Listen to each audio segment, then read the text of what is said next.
평소에 건강해 보이던 사람이 갑자기 쓰러졌다든지, 아무 증상도 없었는데 암 진단을 받았다든지, 또는 혈당이 높다는 이야기를 갑자기 듣고 놀라는 경우도 있습니다. 오늘은 여러분의 건강 수명을 위협하는 4가지 질병에 대해 이야기해 보려 합니다. 이 내용은 아웃리브, 즉 오래 사는 것을 넘어 건강하게 오래 사는 법을 뜻하는 책에서 다룬 중요한 주제 중 하나인데요. 왜 이런 일이 생길까요?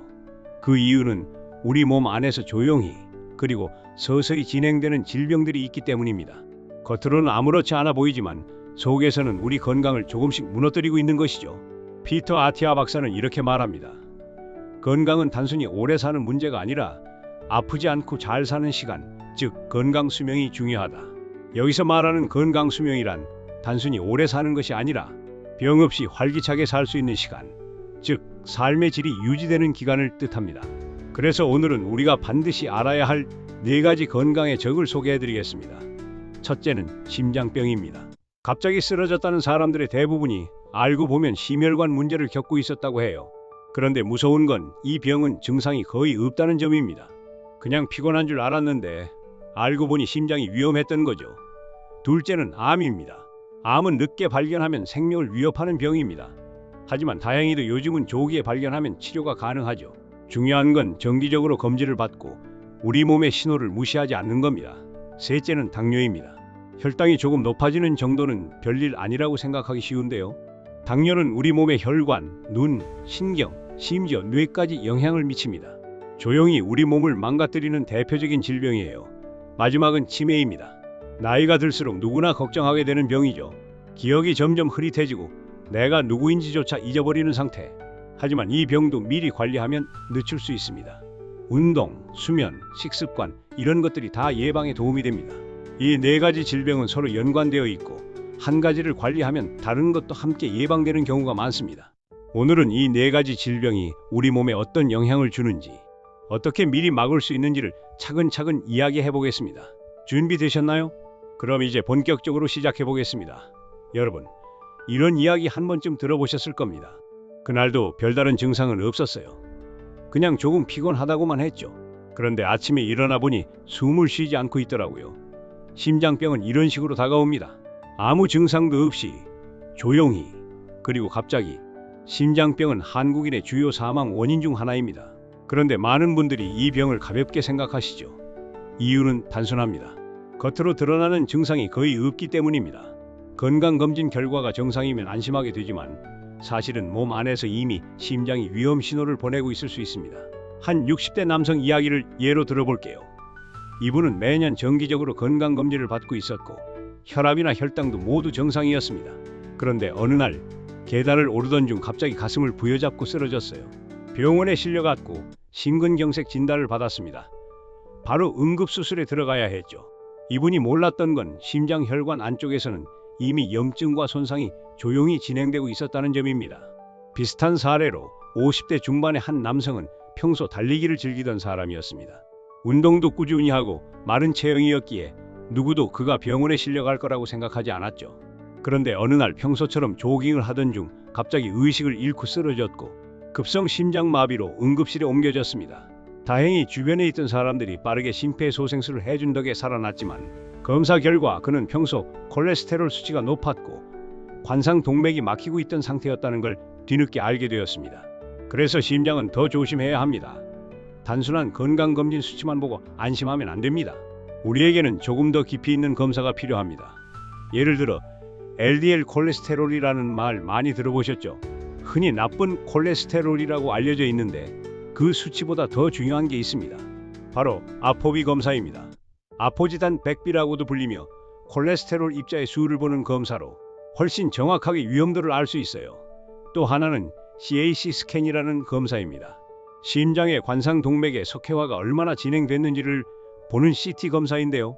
이게 높게 나오면 이미 혈관에 손상이 있는 걸 의미합니다. 하지만 걱정할 필요만 있는 건 아닙니다. 생활 습관을 바꾸면 심장병도 충분히 예방할 수 있습니다. 매일 30분 정도 걷기, 주 2에서 3회 근력 운동, 가공식품 줄이기, 대신 견과류나 올리브유 같은 좋은 지방을 섭취하는 식단을 실천해 보세요. 그리고 가족력도 중요합니다. 암은 이제 남의 이야기가 아닙니다. 예전에는 운이 나빠서 걸리는 병이라고 생각했지만 요즘은 누구에게나 찾아올 수 있는 병이 됐습니다. 그런데 중요한 건 암이 생겼다고 해서 무조건 나쁜 결과로 이어지는 건 아니라는 겁니다. 피터 아티아 박사는 말합니다. 암의 80%는 운이 아니라 조기 발견의 문제다. 실제로도 암은 언제 발견하느냐에 따라 생사가 갈리는 병입니다. 우리 몸은 매일같이 수많은 세포를 만들고 또 없앱니다. 그런데 이 과정에서 실수로 잘못된 세포, 즉 암세포가 생기기도 해요. 다행히도 대부분의 경우 우리 몸은 이런 세포를 스스로 없애는 기능을 가지고 있습니다. 하지만 이 시스템이 약해지거나 너무 많은 암세포가 생기면 그때부터 문제가 되는 거죠. 그럼 암을 피할 수 없다면 우리는 뭘 해야 할까요? 바로 빨리 알아채는 것입니다. 다시 말해 조기 발견이 생명을 지키는 열쇠입니다. 한 60대 남성의 이야기를 해볼게요. 이분은 특별히 아픈 데도 없었고 평소 건강검진도 잘 받고 있었어요. 그러던 어느 날 회사에서 폐암 검진으로 저선량 PET를 찍어보자고 권유했는데 별 생각 없이 찍은 그 검사에서 폐에 작은 이상이 발견됐습니다. 조직 검사를 해보니 일기 폐암이었습니다. 하지만 너무 다행히도 조기에 발견돼 간단한 수술로 암을 제거할 수 있었어요. 그분은 내가 폐암이었다는 게 지금도 믿기지 않는다고 말할 정도로 아무 증상이 없었던 겁니다. 이처럼 암은 우리 몸속에 조용히 자라고 있다가 이미 많이 진행된 뒤에야 증상을 나타내는 경우가 많습니다. 그래서 미리미리 검사하고 평소에 관심을 가져야 해요. 그럼 조기 발견을 위해 어떤 검사가 도움이 될까요? 먼저 저선량 PET입니다. 특히 흡연을 오래 하셨거나 50대 이상인 분들은 꼭 한번 받아보시는 걸 추천드려요. 일반 엑스레이에서는 보이지 않는 아주 작은 병변까지 찾아낼 수 있어요. 두 번째는 대장 내시경입니다. 대장암은 우리나라에서 아주 흔한 암 중 하나인데 초기에는 별 증상이 없습니다. 내시경으로 용종을 미리 떼어내면 암으로 발전하는 걸 막을 수 있어요. 마지막으로 혈액 기반 암 조기 진단이라는 것도 있습니다. 피 한 방울로 여러 종류의 암을 동시에 검사할 수 있는 기술이에요. 아직은 국내에서 일반화되진 않았지만 앞으로는 더 많은 사람들이 이런 검사를 받을 수 있을 겁니다. 정리하자면 암은 피할 수 없는 병일 수는 있어도 조기에 발견하면 충분히 대응할 수 있는 병입니다. 운이 아니라 타이밍입니다. 내 몸을 정기적으로 살피는 것이 가장 현명한 예방입니다. 혈당이 조금 높다고 당장 큰일 나는 건 아니에요. 이런 말 많이들 하시죠? 그런데 그 조금 높은 수치가 몇 년 뒤 심장병이나 치매, 암으로 이어질 수 있다는 사실 알고 계셨나요? 제2형 당뇨는 단순한 혈당 문제가 아니라 노화를 앞당기는 신호다. 제2형 당뇨는 특히 중장년층에게 아주 흔한 질병입니다. 그런데 문제는 당뇨라는 병이 겉으로는 티가 잘 안 난다는 거예요. 손발이 저리다거나 물을 자주 마시거나 갑자기 살이 빠진다거나 이런 증상이 나타날 땐 이미 많이 진행된 상태일 수 있습니다. 실제로 한 여성분은 늘 피곤함을 느끼고 잔잔한 두통과 눈의 침침함을 겪고 있었지만 바쁜 일상 탓에 대수롭지 않게 여겼어요. 그런데 어느 날 건강검진에서 공복 혈당이 130이 넘게 나왔고 정밀 검사를 해보니 이미 당뇨 초기 진단을 받게 됐습니다. 이처럼 당뇨는 아주 조용히 그리고 천천히 우리 몸을 무너뜨립니다. 그런데 더 무서운 건 당뇨가 그 자체로 끝나는 병이 아니라는 겁니다. 심장병, 뇌졸중, 암, 심지어 치매와도 깊은 관련이 있습니다. 왜냐하면 이 모든 질병 뒤에는 공통된 원인 하나가 숨어 있기 때문이죠. 바로 인슐린 저항성입니다. 인슐린 저항성은 우리 몸이 혈당을 조절하는 호르몬인 인슐린에 점점 반응하지 않게 되는 상태를 말해요. 이게 심해지면 혈당이 조절되지 않고 결국 고혈당 상태가 오래 지속되면서 온몸에 염증과 손상을 일으키게 됩니다. 이 상태가 오래되면 혈관은 점점 망가지고 세포는 늙고 뇌는 서서히 약해집니다. 그래서 제2형 당뇨를 노화를 촉진하는 질병이라고 표현하는 거예요. 그럼 어떻게 예방할 수 있을까요? 첫째, 단순히 공복 혈당 수치만 보지 말고 인슐린 수치나 인슐린 저항성 지표 같은 좀 더 정밀한 지표를 확인하는 게 좋습니다. 요즘은 이런 검사를 원하는 사람은 개인적으로도 받을 수 있어요. 둘째, 간헐적 단식이나 식사 간격을 조절하는 습관이 도움이 됩니다. 자주 먹기보다는 일정 시간 공복을 유지하면서 몸이 스스로 회복할 시간을 주는 것이죠. 셋째, 혈당을 급격히 올리는 음식은 피하고 당 지수가 낮은 음식 위주로 식단을 바꾸는 것도 중요합니다.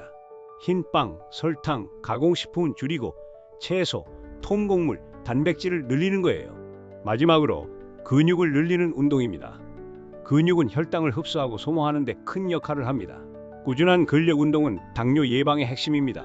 지금 당장은 몸에 특별한 이상이 없다고 해도 조용히 진행되는 당뇨는 어느 날 갑자기 큰 병으로 다가올 수 있어요. 그래서 오늘부터라도 내 몸의 신호에 귀 기울이고 작은 생활 습관부터 바꿔보면 좋겠습니다. 예전에는 금방 기억했는데 요즘은 사람 이름도 생각이 잘 안 나요. 이런 변화 혹시 나이 탓이라고만 여기고 넘기고 계신가요? 치매는 갑자기 찾아오는 병이 아니라 10년, 20년 전부터 조용히 시작되는 병이다. 치매는 단순한 기억력 문제가 아닙니다. 우리 삶의 존엄성과 독립성을 앗아가는 무서운 병입니다. 그런데 많은 분들이 치매를 너무 늦게 인식하는 경향이 있어요. 이유는 간단합니다. 초기에는 티가 잘 안 나기 때문입니다. 기억력이 조금 떨어진다든지 말이 헛도는 일이 생긴다든지 이런 일들이 나이 탓이라 여기고 넘기기 쉽지만 사실은 치매의 초기 신호일 수 있습니다. 실제로 한 60대 후반 여성은 가끔 말이 어눌해지고 단어가 잘 떠오르지 않아 고민이었어요. 가족들은 대수롭지 않게 넘겼지만 본인은 불안해서 병원에 가 MRI를 찍어봤습니다. 검사 결과 초기 치매와 연관된 뇌 변화가 이미 진행 중이었던 것이 확인됐습니다. 이처럼 치매는 아주 오랫동안 조용히 그리고 천천히 뇌를 망가뜨립니다. 그럼 왜 치매가 생길까요? 여러 가지 원인이 있지만 크게 보면 세 가지가 있습니다. 첫째는 혈관 건강입니다.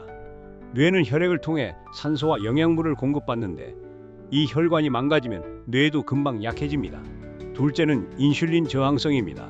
당뇨와 마찬가지로 뇌도 인슐린을 제대로 쓰지 못하면 에너지 대사에 문제가 생기고 결국 인지 기능이 떨어지게 돼요. 실제로 당뇨병 환자는 치매 위험이 훨씬 높습니다. 셋째는 수면 부족입니다. 잠자는 동안 우리 뇌는 스스로를 청소합니다. 뇌 속 노폐물과 염증 물질을 제거하는데 잠이 부족하면 이 청소가 제대로 되지 않아 뇌가 피로해지고 손상되기 쉬워요. 또 하나, 여성에게 치매가 더 많은 이유도 있습니다. 폐경 이후 여성 호르몬이 급격히 줄어들면서 뇌 대사에 변화가 생기기 때문입니다. 그래서 여성은 특히 중년 이후 뇌 건강에 더 주의를 기울여야 합니다. 하지만 걱정만 할 필요는 없습니다. 치매도 예방할 수 있습니다. 뇌는 쓰면 쓸수록 좋아지는 장기예요. 그래서 요즘은 인지 예비력이라는 개념이 주목받고 있어요. 젊었을 때부터 뇌를 잘 써온 사람은 나이가 들어서도 뇌가 더 오래 버틴다는 뜻이죠. 독서, 퍼즐 맞추기, 일기 쓰기, 악기 배우기 같은 활동은 뇌에 좋은 자극을 줍니다. 게다가 운동도 뇌 건강에 아주 효과적이에요. 규칙적인 걷기, 가벼운 근력 운동은 뇌 혈류를 늘려주고 기분도 안정시켜줍니다. 치매는 단순히 나이 드는 것이 아닙니다. 미리 준비하고 꾸준히 관리하면 예방하거나 늦출 수 있는 병입니다. 지금부터라도 내 기억력, 내 생각, 그리고 내 일상을 스스로 지킬 수 있도록 준비해 봅시다. 지금까지 4가지 중요한 질병에 대해 살펴봤습니다. 심장병, 암, 당뇨, 치매. 겉보기에는 서로 다른 병처럼 보이지만 사실은 이 4가지가 서로 깊게 연결돼 있다는 점 기억하셔야 합니다. 예를 들어 당뇨가 심하면 혈관이 망가지고 그 혈관 문제는 결국 심장병과 치매로 이어질 수 있어요. 또 암도 염증이나 면역력 저하와 관련이 많기 때문에 당뇨와 연결돼 있죠. 이처럼 하나의 질병만 잘 관리해도 도미노처럼 다른 병들의 위험도 함께 낮아질 수 있습니다. 그러면 지금 우리가 할 수 있는 가장 중요한 실천은 뭘까요? 첫째, 콜레스테롤 관리입니다. 특히 LDL 콜레스테롤 수치를 잘 관리하는 것이 심장병과 뇌 건강 모두에 좋습니다. 둘째, 혈당 조절입니다. 공복 혈당뿐 아니라 인슐린 저항성까지 고려해서 식단을 점검하고 단 음식은 줄이는 습관이 필요해요. 셋째, 정기 검진입니다. 증상이 없을 때일수록 검진이 더 중요합니다. 조기 발견이 곧 생명을 지키는 길입니다. 넷째, 근육 운동과 수면 관리입니다. 근육은 혈당과 체력을 지켜주는 중요한 장기이고 잠은 뇌와 몸을 회복시키는 시간입니다. 한 70대 어르신은 이렇게 말씀하셨어요. 예전에는 병 생기면 병원 가면 되지 했는데 지금은 병 안 생기게 내가 먼저 관리하는 게 더 중요하다는 걸 알겠어요. 이 말이 지금 우리 모두에게 필요한 말입니다. 병이 오기 전에 건강할 때 지키는 것. 그게 진짜 건강입니다. 지금부터라도 하루하루 실천해 봅시다. 늦지 않았습니다. 이제 여러분께 한번 여쭤보고 싶습니다. 여러분이 가장 걱정되는 질병은 무엇인가요? 심장병일까요? 암일까요? 아니면 치매나 당뇨가 더 걱정되시나요? 그리고 지금 노년의 삶을 위해 어떤 준비를 하고 계신가요? 건강은 하루아침에 좋아지지 않습니다. 지금부터라도 조금씩 실천하고 나에게 맞는 건강 습관을 찾아가는 것이 중요합니다. 오늘 영상이 도움이 되셨다면 좋아요 한번 눌러주시고요. 댓글로는 여러분의 생각이나 경험을 남겨주세요. 어떤 질병이 가장 걱정되었는지, 또 지금 어떤 노력을 하고 계신지도 나눠주시면 좋습니다. 그리고 구독과 알림 설정을 해주시면 다음에도 건강에 도움이 되는 이야기를 빠르게 받아보실 수 있어요. 여러분의 관심과 참여가 다음 콘텐츠를 만드는 데 큰 힘이 됩니다. 함께 건강하게 오래 살기 위해 계속해서 소통해요. 감사합니다.